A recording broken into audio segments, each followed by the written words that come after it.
here. Coach will open with a quick comment, and then we'll go from there. How's everybody doing today? Excellent.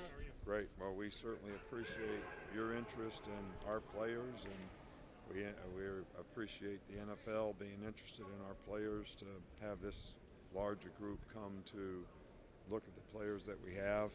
Players obviously that are going out for the draft, or guys that have done a wonderful job for us here and represented the program really well and had a lot of success, and hopefully our staff and this program has helped them develop an opportunity to create some value for their future. So we're excited about that. It's good to see a lot of old friends from the NFL, at these things. So it's always a fun day. Coach, do you want to clarify the wrong place, wrong time comment from the presser on Monday? If that had anything to do with potatoes? There's nothing to clarify. I don't watch basketball coaches' press conferences. I've never watched a basketball. How many years have I been coaching? Never watched one. Never listened to what other people say. That was strictly about our program and what we do.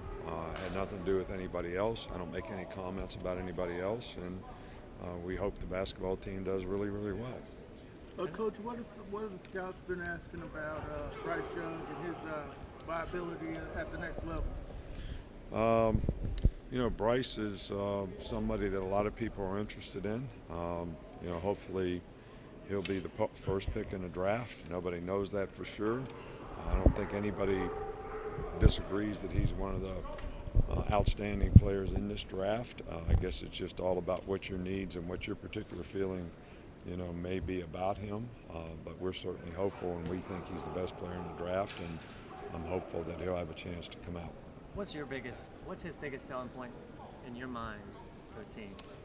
Just his production, his consistency in performance, his instinctive ability to play the position, the kind of person that he is in terms of how he prepares and what he does, and there's really no negatives. The only negative that anybody could bring is, what is his height?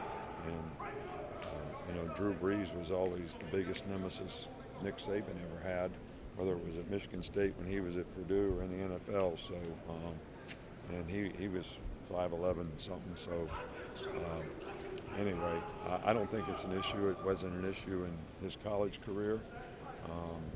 And he's going to play against some of the same players in that league that he's played against in the SEC. So we think he's fantastic, and hope that he has a great career. Coach, you mentioned on Monday that there were 26 mid-year guys. I can remember when you first got here, that number was more like 5 or 6, and it just seems to go up and up and up. How much, now that it's almost the whole class coming in mid-year, how much does that enhance the freshman class's chance to come in and make a quick impact?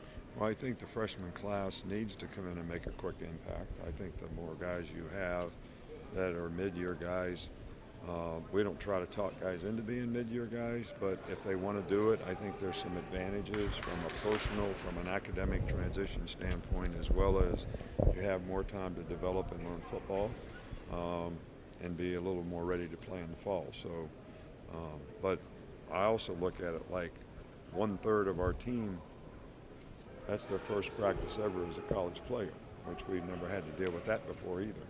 So we've got to have some patience in how we develop these players. This is the fewest number of early entrants we've had in the draft in like a decade. Do you think NIL is playing a pretty big role? Because it seems to be a viability for them to come back if they're on the edge. Well, I would argue in the other direction that we had a couple guys that went out that maybe should have considered staying.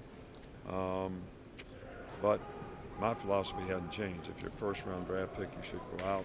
If you're a second-round draft pick and you can't improve your draft status, you should go out. Otherwise, you should stay in school. And I don't know if everybody that's going out for the draft is going to be in that situation. I'm hopeful that they are, but I don't know that some of the pre-draft info we got supports that. Couple more. Talk about Brian Branch, and a lot of people are talking about his football IQ, what he's I'm sorry, I can't Brian hear. Branch, football IQ, what he means to the team. Yeah, Brian Branch was an outstanding player for us. He's a fine young man, played really, really well for us, very instinctive. The guy played with great intangibles, lots of toughness, very disciplined guy, was a real team guy, and I think he'll have a great career. I think that you know, a lot of people want to look at him as a safety, and he didn't play that much safety here because he always played star for us, but hopefully that won't be a negative for him. Bryce Young is a potential #1. What about him? Can he step into a team and be kind of a starter immediately, a leader immediately? How is he prepared for that? Well, you're asking me a hypothetical question that I think Bryce is capable of doing that, but I also think that, as I tell young players that come in our program, you don't want to really put somebody in a position where they're not ready to have success and create value for themselves. So, and I don't think anybody can predict anybody's actual development. But if anybody's capable of doing it, Bryce could. All right, last question. Will Anderson that translates so well to being a good NFL pass rusher? Well, he's got great size. He's got great ability. He's a very good pass rusher.